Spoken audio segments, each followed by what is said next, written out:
봉숭아 학당은 1991년 5월 20일부터 한바탕 웃음으로 해서 약 2년 반 동안 방영됐던 코너로 각 캐릭터마다 정해진 스타일로 동무대를 가지며 주로 선생님 질문 있어요로 시작해 개인기나 유행어를 받는 스타일로 진행되었습니다. 당시에 수많은 인기를 구가하며 전국적인 사랑을 받았는데요. 그럼 30년이 지난 개그맨들의 근황을 알아볼까요?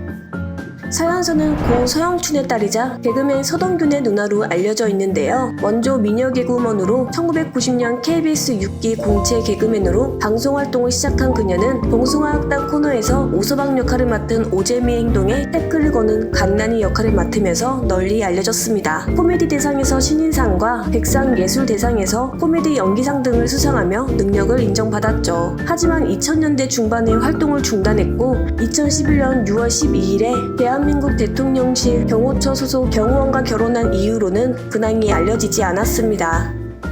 1980년 TBC 개그 콘테스트 은상을 수상하며 방송계에 데뷔한 김영곤은 공포의 삼겹살로 불리며 1980년부터 1990년대에 큰 인기를 누렸는데요. 봉숭아 학당에서는 1대 선생님으로 출연했습니다. 웃는 날 좋은 날과 유머 1번지 등에서 시사 개그를 선보였던 그는 잘 돼야 될 텐데의 유행어를 만들었죠. 1999년도에는 정치에 입문해 2000년에 무소속으로 국회의원에 출마했지만 낙선하기도 했습니다. 이후 2006년에 안타깝게도 급성 심근경색으로 향년 46세라는 이른 나이에 세상을 떠났습니다. 개그맨 최초로 카네기홀 공연을 앞두고 있던 터라 아쉬움은 더했습니다. KBS 5기 공채 코미디언으로 봉숭아 학당에서 언년위로 출연해 오서방과 옥신각신하는 분위기 메이커로 활동했습니다. 코미디 무대를 떠난 뒤 한동안 강남의 유명 성형외과 병원 상담실장으로 근무하기도 했으며 이후엔 연기자로 변신해 부부 클리닉 사랑과 전쟁에 자주 모습을 보였죠. 아직 결혼을 하지 않은 미혼으로 결혼하지 않은 이유에 대해서는 만나는 남자들이 자신을 다 보험으로 생각했고 그런 부분을 조심하다 보니 결혼을 하지 않은 것 같다고 하네요. 이후 예능 집밥의 여왕과 이것은 실화다, 기막힌 이야기 실제 상황 등에 출연했습니다. 양원경은 1991년 KBS 대학 개그제에서 김용만과 콤비로 출전해 대상을 수상하면서 화려하게 데뷔했습니다. 그 덕에 최고의 인기 코너였던 봉숭아 학당에 출연하면서 본격적으로 코미디 활동을 하기 시작했고 이후로도 여러 예능 프로그램 등 다수에서 활약을 보였습니다. 하지만 코미디계에서의 똥공기와 좋지 않은 가정사를 비롯한 인간적인 논란들이 상당히 많이 알려지면서 점차 무너지기 시작했죠. 이후 하는 사업마다 잘 되지 않았고 2019년에 베트남 다낭에서 사업을 했으나 이것조차 코로나로 인해 금세 접게 되었습니다. 2021년에 동치미에서 근황을 밝혔는데 불규칙한 식습관 및 취침으로 인해 당뇨를 앓게 되었다고 하네요. 2022년 이후로는 근황이 알려지지 않고 있습니다.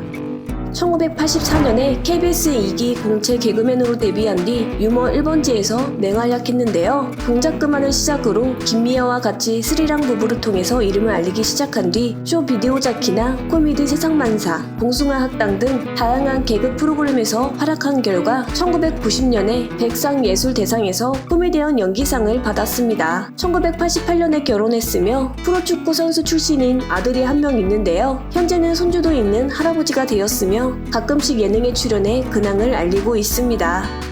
오재미는 1980년대 후반에서 1990년대 초반에 활발히 활동했으며 맹구와 함께 봉숭아 학당의 간판 캐릭터였던 오서방을 담당하며 전성기에 올랐습니다. 개그맨을 하면서 최고의 인기도 누리고 수입도 많았지만 IMF 시절 코미디의 인기가 식으며 정상에서 밑으로 내려가는 속도가 너무 빨라 힘들어서 대인기피증까지 걸렸다고 해요. 하지만 잘 극복한 후 2007년부터 KBS 희극인 극계 회장으로서 활약하고 있고 2013년 4월 싱글 마당새 사랑을 발표하며 가수로서 활동하기도 했습니다. 1989년 4살 연하와 결혼해서 슬아의 아들 2명을 뒀으나 결혼 9년 만인 1998년 이혼했습니다. 2019년 송도에서 가족들과 함께 갈비찜 전문 음식점을 개업했다가 코로나 사태로 인해 폐업했으며 현재는 예전에 오서방 분장을 하고 유튜브 채널을 운영 중인 것으로 알려졌습니다. 이창훈은 1975년 극단 창조에 입단하여 연극 배우로 입문했습니다. 이후 1991년부터 한바탕 웃음으로의 봉숭아학당 코너에서 인행구라는 캐릭터로 출연해 어마어마한 인기와 부를 얻었습니다. 그러나 돌연 1999년 모친의 병간호를 위해 TV 모든 활동을 중단했으며 2005년 들어서야 연극 무대로 돌아와 활동을 했다고 합니다. 마당놀이나 공연 무대에서 꾸준히 활동을 하며 맹구의 이미지 탈피를 위해 부단히 노력했다고 하는데요. 그러던 중 55살이 되었던 2009년에 폐암 선고를 받았고 다행히 초기에 발견해 스스로 완치되었다고 해요. 결혼을 하지 않은 미혼이며 현재는 연극 무대도 서고 봉사도 많이 다닌다고 하네요. 오늘의 영상은 여기까지입니다. 시청해주셔서 감사합니다.